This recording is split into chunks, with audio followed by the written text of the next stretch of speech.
Assalamualaikum warahmatullahi wabarakatuh. Perkenalkan, nama saya Ananda Masita Krisanti sebagai mahasiswa dari program studi agribisnis jurusan komunikasi dan penyuluhan bidang minat peternakan. Sekarang ini saya sedang bersama dengan Bapak Jaja yang kemarin menjadi narasumber saya di praktik unit 1, dan kita akan melanjutkan wawancara lebih lanjut ya Pak terkait Aktiva dan Pasiva yang dimiliki oleh perusahaan Arkan Koyo Farm. Nah, sedikit rekap ya Pak ya. Untuk Arkan Koyo Farm ini memiliki populasi 10.000 ekor. Yang dimana Bapak ini merupakan salah satu pendiri Arkan Koyo Farm ya Pak. Cuman untuk Pak Jaja ini memiliki 2 unit usaha, yang pertama di pembesaran, yang kedua di petelurnya ya Pak ya. Tapi untuk wawancara yang praktik unit 1 sampai yang sekarang itu kita menggunakan yang di petelur ya. Nah, sekarang ini kita sudah berada di kantor di Arkan Koyo Farm ya Pak ya. Berhubung kemarin saya sudah memberi materi wawancara untuk hari ini, jadi Bapak Jaja sudah memiliki catatan untuk jawaban-jawabannya gitu ya Pak.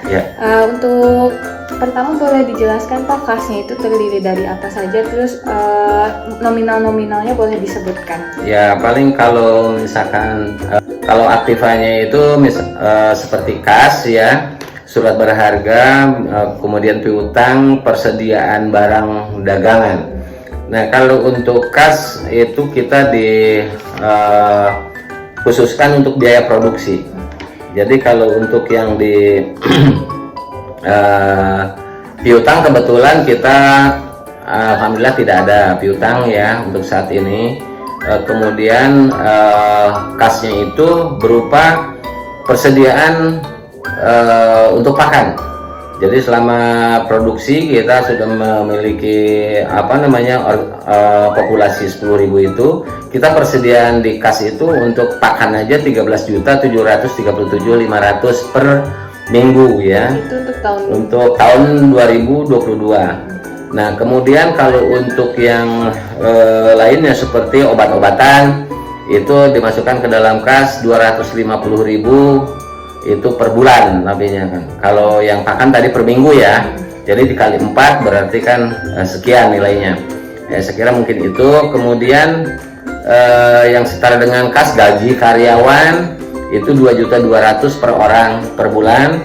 Kemudian listrik itu 150.000 rupiah per bulan pengeluarannya.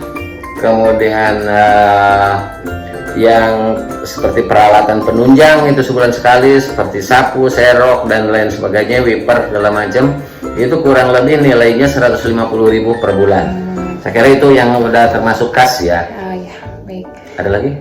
Untuk persediaan barang dagangan di produksi telur per hari, kemudian kali 30 hari, jadi per bulannya. Digunakan yang kemarin juga boleh ya? Jadi itu produksi stabil. Kenapa produksinya stabil? Karena kita tiap bulan itu mengadakan penyulaman bibit, sehingga produksinya yang stabil gitu. Nah, untuk penyulaman bibit itu persediaan berarti dimasukkan ke dalam kas juga. Nah, itu sekitar 5% dari total populasi kali 13.000 harga bibit. Ya, sekira mungkin itu. Untuk tanah, bangunan, dan peralatan seperti sangkar. Nah, jadi kita sifatnya sewa, tidak beli. Terus untuk utang hanya ada apa saja? Utang piutang itu cuma bibit ya. Mungkin utang usaha ya. Utang usaha itu paling berupa bibit ya. Kalau pakan kita tidak, semuanya bayarnya tunai soalnya kalau pakan. Kalau di tahun 2022? Tahun 2022 itu piutangnya sekitar 5 jutaan, itu untuk berupa bibit penyulaman ya. Kalau untuk 2023? 2023 itu kita total ya. Jadi untuk replace kan? Untuk replace tahun 2022 gitu. Replace itu dikalikan aja, kalau memang mau populasinya 10.000, kita ada tambahan dari misalkan 12.000 gitu kan, ya kali 13.000 aja gitu. Untuk modalnya itu dari mana Pak? Kita modalnya kan kita ada simpanan dari keuntungan, itu kita menyimpan tiap tahunnya. Nah, itu dari simpanan plus nanti ada replace, itu kan ada nilainya juga, akhir disebutnya. Nilai akhiran itu 3.000 rupiah per ekornya. Kali 10.000 kan udah 30 juta. Nah, untuk peralatannya selain sangkar ada lagi, Pak? Nah, jadi semua yang peralatan penunjang ya seperti misalkan palet itu harganya cuma 200 ribuan lah. Itu sudah tahun, Pak? Iya, kemudian kita anggap palet itu sampai kurang lebih 5 tahun kepake gitu, karena kan paletnya itu plastik, terbuat dari plastik, jadi paling penyusutan pecah apa gitu, itu ada di pola penyusutan. Jadi semua nilai investasi itu ada penyusutan setiap tahunnya 10% ya. Nah, itu seperti toren ya, toren, terus kemudian instalasi listrik. Toren itu kurang lebih sekitar habisnya dengan itu kan peralatan filter air segala macam, dengan toren, dengan instalasi air itu habisnya 5 juta. Nah, itu kita keluarkan di muka. Jadi investasi awal disebutnya ya. Nah, kemudian apalagi seperti sanyo ya. Sanyo itu cuma 500 ribu, kemudian X-ray cuma 2000 piece. Kemudian troli ya 1 unit itu 1,5 juta, kipas angin 2 juta 8 unit, kemudian exhaust fan itu kali 300 ribu 4 unit gitu, kemudian mesin steam itu harganya 750 ribu rupiah, kemudian hand sprayer 650 rupiah, kemudian keranjang itu cuma 200 ribu rupiah 20 piece.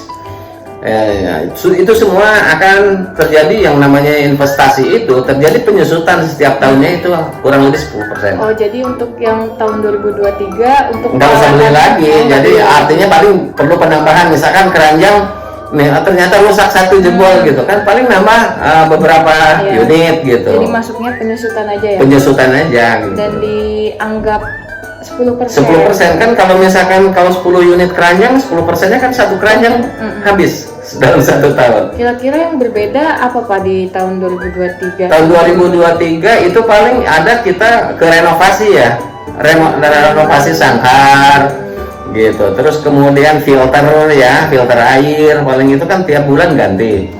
Nah, kemudian juga harga pakan ya per bulannya. Kemarin di tahun 2023 pakannya mencapai harga berapa Pak? Pakannya tuh sebetulnya yang tidak sama ya, yang tadi itu. Jadi kita tergantung daripada dealer pakan itu sendiri. Jadi kalau yang tahun pertama 2022 itu kurang lebih 392.500 per 50 kilo. Nah, sedangkan pada tahun 2023 itu naik 297.500. Gitu. Jadi ada kenaikan harga setiap tahun pasti, insya Allah. Yang terakhir ya Pak ya, apakah sudah bermain di dalam bidang saham tersebut? Untuk UKM seperti Puyuh kan masuknya UMKM ya. Jadi kita belum menerapkan sampai ke pialang saham, gitu ya. Jadi kita belum bisa bermain saham, gitu. Karena kapasitasnya baru 10.000 ekor. Mungkin di atas itu saya baru bisa main ikut saham. Baik Bapak, saya rasa sudah cukup ya atas informasinya. Terima kasih banyak Bapak atas informasinya, dan terima kasih juga atas waktunya dan kesempatan yang telah diberikan kepada saya hari ini untuk mewawancarai Bapak. Mohon maaf bila saya ada salah kata. Mungkin Bapak ada yang ingin disampaikan lagi untuk penutup Pak? Ya, terima kasih. Ya, saya sebetulnya sudah cukup berterima kasih menjadi suatu kepercayaan untuk diwawancarai sebagai narasumber hal ini. Ya, sama-sama kita mengucapkan terima kasih. Maaf bila ada kata yang salah atau yang kurang berkenan menurut pandangan Ananda atau nanti mungkin tim penilai. Ya, saya memang hanya sebagai praktisi, bukan ekonom ya. Saya kira mungkin itu. Mohon maaf bila di di penjelasan saya ada yang kurang pas atau memang kurang jelas gitu, mohon dimaafkan. Saya kira mungkin itu. Saya tutup dengan akhirul kata, wassalamualaikum warahmatullahi wabarakatuh. Wassalamualaikum warahmatullahi wabarakatuh.